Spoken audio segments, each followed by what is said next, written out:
고난이 있지만 예수님을 바라보십시오. 그분을 통해 우리는 하나님을 볼 수가 있습니다.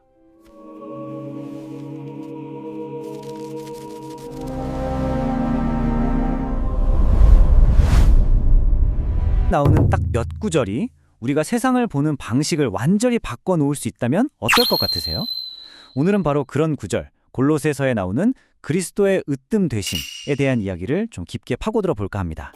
그게 대체 무슨 뜻인지 같이 한번 알아보시죠. 자, 바로 이 구절인데요. 어떤 사람은 이걸 두고 성경 전체에서 예수님이 누구신지에 대한 가장 심오한 진술이라고까지 했어요. 우리가 볼 부분은 골로새서 1장 15절에서 20절입니다. 이 구절들이 어떻게 딱 하나의 핵심 개념, 바로 그리스도의 으뜸 되심으로 귀결되는지 그 열쇠를 한번 찾아보겠습니다. 자, 첫 번째 개념부터 볼게요. 예수님을 보이지 않는 하나님의 형상이라고 하거든요.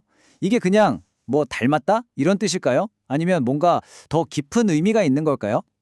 여기서 말하는 형상이라는 단어가 사실은 정말 중요합니다. 이게 뭔지부터 한번 짚어보죠. 이 형상이라는 단어가요, 그냥 우리가 생각하는 그림이나 이미지가 아니에요. 원래 그리스어로 에이콘이라고 하는데 이건 보이지 않는 본질이 눈에 보이는 형태로 완벽하게 나타나는 걸 의미해요.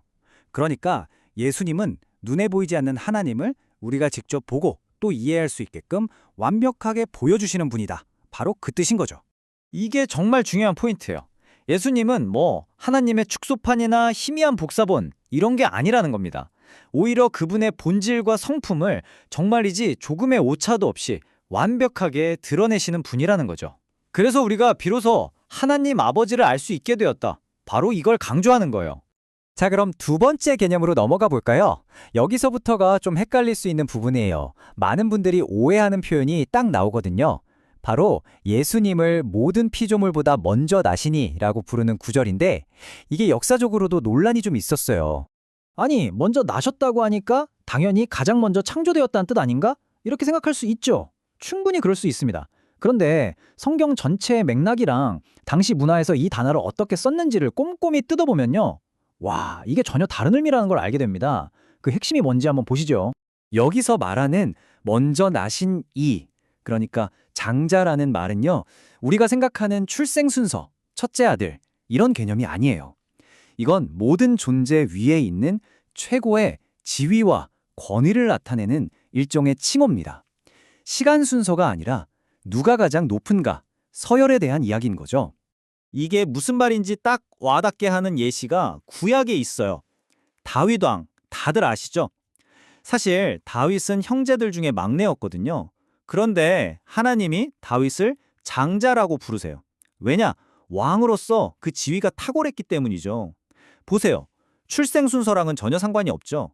그렇다면 예수님이 으뜸 되시는 이유, 그 근거는 대체 뭘까요? 성경은 바로 뒤이어서 설명합니다. 그분이 모든 창조의 주체이자 목표이기 때문이라는 거예요. 하늘과 땅의 모든 것이 그분을 통해서 만들어졌고 또 궁극적으로는 그분을 위해 존재한다. 이렇게 말하는 거죠. 자, 이렇게 창조에서 절대적인 역할을 하신 그리스도의 이야기가 여기서 끝나지 않습니다. 아주 자연스럽게 그 초점이 창조에서 구속, 그러니까 모든 것을 회복시키는 사역으로 넘어갑니다. 바로 세 번째 개념, 구속의 사명입니다. 창조에서 으뜸이셨던 그분이 이제는 새로운 공동체, 바로 교회의 머리가 되신다는 거죠. 이게 창조에서의 역할이랑 딱 평행을 이뤄요. 모든 피조물 위에서 으뜸이셨던 것처럼 이제는 교회를 이끌고 생명을 공급하는 근원이자 최고 권위자가 되신다. 바로 그런 의미입니다. 그런데요, 이 구속사역의 범위가 정말 어마어마합니다. 십자가를 통해서 만물을 화목하게 하셨다고 하거든요. 땅에 있는 것들이야 뭐 우리가 죄를 지었으니까 화목이 필요하다. 이건 이해가 되죠. 그런데 하늘에 있는 것들까지 화목이 필요했다니? 이게 대체 무슨 소릴까요? 바로 이 질문이 우리를 그냥 인류의 문제를 넘어서 성경이 말하는 훨씬 더 큰 어떤 우주적인 갈등의 한가운데로 데려갑니다. 성경의 관점을 보면요, 이 죄의 문제가 사실 땅에서 시작되기 전에 하늘에서 먼저 갈등이 있었다고 봐요. 십자가는 단순히 우리 인류의 죄 문제만 해결한 게 아니라는 거죠. 그 하늘의 갈등 속에서 제기됐던 하나님은 정말 선하신 분인가 하는 의심들, 바로 그 의심을 완전히 해소하는 역할을 했다는 겁니다. 그래서 온 우주가 하나님의 사랑과 공의 안에서 다시 한번 평화를 찾고 화목하게 되었다는 거예요. 자, 그럼 지금까지 우리가 본 조각들을 한번 다 맞춰볼까요? 신적인 정체성, 창조의 능력, 그리고 구속의 사명. 이 세 가지가 하나로 합쳐지면서 그리스도의 으뜸되심이 도대체 무엇을 의미하는지 그 전체 그림이 아주 선명하게 드러납니다. 이게 바로 최종 결론인 셈이죠. 보세요. 그분은 보이지 않는 하나님의 완벽한 형상이고 모든 것을 만드신 창조주이십니다. 또 교회의 머리이자 죽음을 이기고 새로운 시작을 여신 구속자이시죠.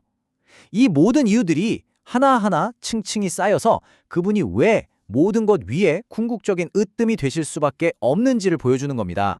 결국 이 모든 거대하고 어떻게 보면 좀 복잡한 우주적인 이야기들이 딱 한 문장으로 모아지는 거예요.